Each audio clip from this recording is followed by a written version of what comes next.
Olá pessoal, aqui é o professor Igor, sejam todos muito bem-vindos à nossa aula de banco de dados. A gente vai falar um pouco sobre conceitos de banco de dados, essa é a aula número 1, a parte B dessa aula 1, né? E a gente vai falar sobre os modelos de rede, né? Os modelos de rede, ele define como que os dados são organizados internamente dentro do banco, como que as informações se relacionam dentro delas para formar o banco de dados, né? E a gente vai falar aí sobre o modelo em rede, o modelo hierárquico, relacional, o objeto relacional e o orientado a objeto. Esses modelos surgiram basicamente nessa ordem, né? Eles vieram nessa ordem cronológica. Vamos lá falar então sobre o modelo em rede.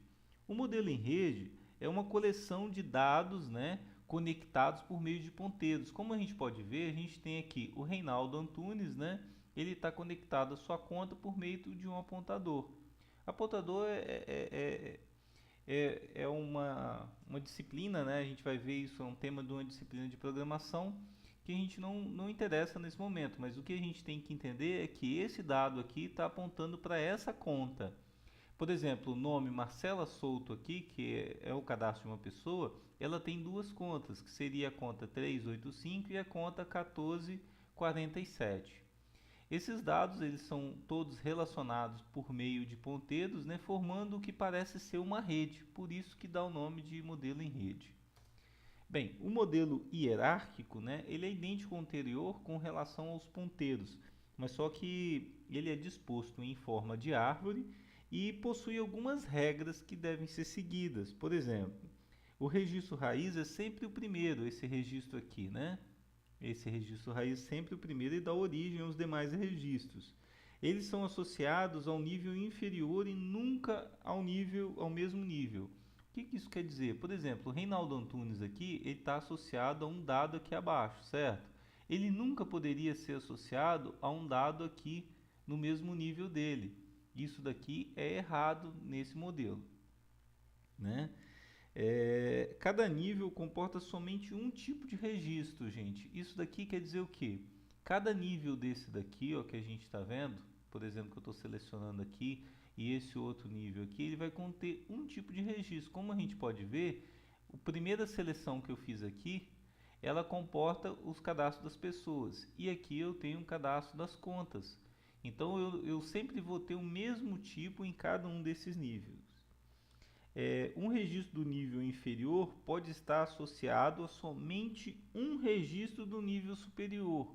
Essa informação é importante porque olha só, gente, cada registro superior ele pode estar relacionado a mais de um do nível inferior. Aqui eu tenho essa conta, né, ao André Marques, ó, e tenho essa conta aqui também ao André Marques. Dois registros do nível inferior a um do nível superior. Isso é possível. Agora, o contrário não. A gente pode ver que cada registro desse nível inferior aqui, ele está relacionado a somente um registro do superior. A gente pode ver isso bem claramente que a gente tem essa conta aqui, ó, a 1447, que ela está duplicada aqui por causa dessa regra. Por causa dessa regra, ó. Eu tenho uma conta relacionada ao André Marques e outra conta relacionada a Marcela Souto. Então, gente, isso daqui é um problema desse modelo, né? Porque se eu for, por exemplo, atualizar o saldo, o André Marques for lá e sacar R$ 10 aqui, eu vou ter que abater nesse saldo e vou ter que abater nesse saldo aqui também, né? Então, beleza. Então, a gente vai ver agora o modelo relacional. O modelo relacional é o modelo mais amplamente utilizado, que teve maior aceitação no mercado. A gente tem vários bancos de dados que seguem esse modelo. E os registros deles são organizados em tabelas, né? E cada linha representa uma relação entre os valores das colunas. O que quer dizer, né? A gente tem a organização em forma de tabela, que é essa daqui, cliente, né? E as colunas são aqui o nome, cidade e sexo. E cada uma dessas linhas aqui, ó, essa aqui é uma linha, essa daqui é outra linha, ela tem a relação que todos esses dados aqui são relacionados. Quer dizer, o Reinaldo Antunes, ele é de Vitória e é do sexo masculino. A Marcela Souto é de Colatina e do sexo feminino. Então, esses dados são sempre relacionados. Ele tem esse nome, né, devido à relação que existe entre as colunas da mesma tabela, no caso aqui, ó, o nome, cidade e sexo, cada linha ela está relacionada.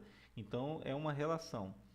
E a relação entre as diversas tabelas, que a gente vai ver que, por exemplo, a gente tem aqui um outro exemplo onde eu tenho filme e tenho gênero, né? A relação que existe entre essa tabela e essa outra tabela aqui embaixo é, na verdade, essa coluna aqui que ela está duplicada nessa tabela filmes. Por que ela está duplicada? Para evitar a redundância de dados. Se eu colocasse aqui drama, ficção, esses dados aqui eles ficariam com um nome muito maior, como a gente pode ver o exemplo aqui, ó, se fosse desse formato, né? Por exemplo, nesse exemplo aqui a gente tem drama, ficção. Olha só também uma diferença aqui, ó. Na hora de cadastrar o filme, cadastrou um nome com a descrição do gênero ficção científica e outro só com ficção. Isso gera uma inconsistência na base de dados. Quando a gente vai fazer alguma consulta, a gente vai encontrar nomes escritos de forma diferente. Isso é um problema. Isso também aconteceu aqui na nossa tabela de cliente, onde a gente pode ver que a gente tem a coluna cidade. Aqui eu tenho Vitória e aqui eu tenho Colatina e Colatina. Pode acontecer que, por exemplo, em algumas tabelas, em alguns registros, o Vitória tenha sido cadastrado sem acento, ou com nome minúsculo, ou até reduzindo o nome com VIX, né, seja como for. Isso também gera um problema. Então essa relação que existe aqui, ela serve para a gente poder reduzir o volume de dados e manter com os dados relacionados através dessas chaves. A gente tem uma duplicação do dado, por exemplo, a gente tem aqui o código do gênero que se repete, né?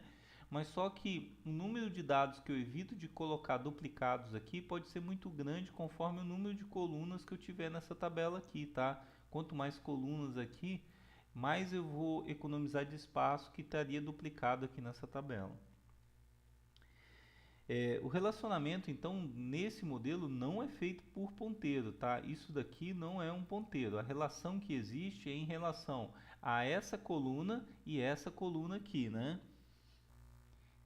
Então, gente, só frisando, né? O relacionamento ele é feito através da duplicação, né, dessas colunas, igual aqui. O código de gênero aqui está duplicado aqui, mas só que essa duplicação ela economiza em termos de armazenamento e ajuda a gente a manter a integridade do banco, porque não vai acontecer problemas desse tipo aqui, ó. Eu vou ter o nome ficção e ele vai ser todo igual para todos os filmes.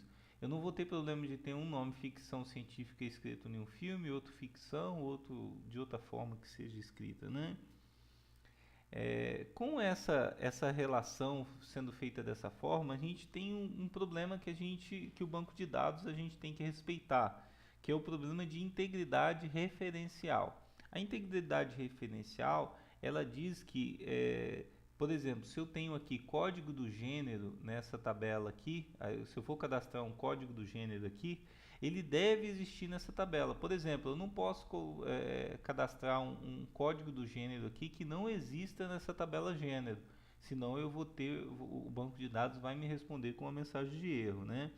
E ao alterar esse dado nessa tabela aqui, se eu for alterar esse campo FIC aqui, eu só vou poder alterar para o mesmo FIC ou para DRA, que seria drama, porque ele deve existir nessa tabela abaixo. Eu não consigo alterar esse código aqui, né, que está exportado para essa outra tabela, para um código que não exista nessa tabela abaixo. Vamos lá. Então, a gente tem aqui também uma relação existente aqui entre, por exemplo, o cliente, né? Eu tenho o nome do código do cliente, o nome, a cidade e o sexo. Eu tenho as contas dele, né? No mesmo exemplo que a gente viu anteriormente. E aqui eu tenho a conta. Como a gente pode ver, ó, o cliente 10, que é o Reinaldo Antunes, ele tem aqui o número 10, né? Nesse contas cliente, ele tem essa conta aqui que é a 1045. Eu posso vir nessa outra tabela aqui e ver qual é o valor que ele tem nessa conta. Do mesmo jeito, eu tenho a Marcela Souto. Ó. A Marcela Souto, ela é número 15. Então, ó, eu tenho ela repetida duas vezes aqui. Então, ela tem essas duas contas, né? Ela tem a 1385 e a 1747. Então, ela tem essas duas contas aqui. Isso facilita por quê, né? Como a gente pode ver, essa conta aqui ela é compartilhada com o André Marques. Então, o que acontece? Se, por exemplo, o André Marques ele sacar um valor da conta, automaticamente vai sacar daqui, certo? Quando ele saca esse dinheiro, né, vamos supor que ele sacou R$ 10 aqui, automaticamente para Marcela Souto também vai aparecer essa informação, porque eu não preciso estar atualizando os dados em mais de um local.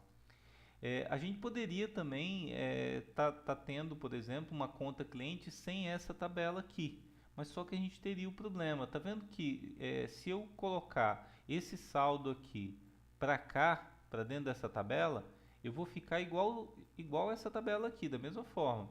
O problema é que eu acabo tendo um valor repetido, eu tenho a redundância e ineficiência dos dados. Por quê? Eu vou ter que manter esses dados sempre atualizados para não ter inconsistência. Então, se o cara sacar, por exemplo, aqui no caso do 15, que é a Marcela Souto, sacar R$ 10 aqui, eu vou ter que atualizar aqui também. Isso gera um retrabalho. Eu vou ter mais dados armazenados no banco, que me custa mais caro isso, né? Lógico que a gente tem que levar em consideração. Aqui também é quando a gente pode estar colocando tudo junto, né? Por exemplo, as contas dentro da tabela cliente. Eu tenho o código do cliente, o nome, a identificação do cliente, o sexo e o número da conta, né? Esse número da conta aqui, ó, como a gente pode ver, a Marcela Souto eu acabo tendo que repetir ela 2 vezes, porque ela tem 2 contas, tá vendo? Aí eu acabo tendo o quê? Eu tendo uma duplicação de dados aqui também, ó, do Marcela Souto e do André Marques. Então a forma correta da gente fazer, né, seria essa primeira forma aqui. Deixa eu limpar a tela aqui, né? A primeira forma aqui. Essa forma aqui é a forma correta. O que a gente vai aprender nos próximos capítulos, nas próximas aulas, vai ser como que eu consigo chegar no modelo normalizado desse daqui, né, normatizado. Que a gente vai aprender algumas formas para poder manter esse modelo sempre organizado, sem ter duplicação, redundância, mantendo os dados sempre de forma íntegra. Vamos lá. E a gente tem o modelo objeto relacional, né? O modelo objeto relacional, a estrutura básica é o modelo relacional, com algumas características da orientação objeto, né? Ele é diferente do orientado objeto, não é a mesma coisa. Ele possui basicamente herança de tipos, né? E tabelas, e a gente vai poder estar tratando a definição de tipos complexos de dados dentro dele, né? Por exemplo, eu vou ter tipos de dados que vai conter mais informações, estruturas mais complexas, né? Mas, porém, eu não vou ter todos os recursos da orientação objeto, né? E a linguagem também SQL, ela é adaptada para poder fazer as consultas, né? A objetos e atributos multivalorados que esse banco de dados suporta. Esse tipo de banco de dados ele é a base para vários sistemas gerenciadores de banco de dados atual, igual o Oracle, o DB2, né, que é o da IBM. A gente, isso foi uma solução que foi proposta para poder se adaptar às linguagens de programação orientada a objeto, né? Então hoje a gente tem grandes bancos de dados que utilizam esse modelo, mas a grande maioria, gente, utiliza o modelo relacional puro, né? E para poder converter a orientação a objeto para o modelo relacional, eles utilizam uma camada intermediária dentro da aplicação que faz a conversão. Mas já tem bastante gente utilizando o modelo objeto relacional, né, no mercado. O modelo orientado ao objeto, né, puramente orientado ao objeto, ele tem porque a predominância das linguagens de programação são orientadas a objeto, né? A gente tem o Java, que é totalmente orientado a objeto. Os bancos de dados orientados a objetos eles não foram bem aceitos devido a os bancos de dados relacionais já estarem tão difundidos, né? Muitos profissionais já utilizavam o SQL. Então, uma solução híbrida, né, que seria o objeto relacional, foi mais bem aceita que o modelo orientado a objetos puro, né? Muitos desenvolvedores optam por uma solução híbrida como o modelo objeto relacional, que é a utilização do modelo anterior do que do modelo totalmente orientado a objeto. No mercado eu já programei já vi aplicações que utilizam, né, o modelo o objeto relacional, né, que é o modelo anterior. Agora, o totalmente orientado a objeto, eu nunca vi uma aplicação profissional no mercado rodando totalmente orientado a objetos. Eu ainda não vi isso funcionando. Mas é um modelo que pode ser o futuro, já que todas as linguagens de programação que a gente tem utilizado aí são orientadas a objetos. Gente, muito obrigado, um grande abraço a todos aí.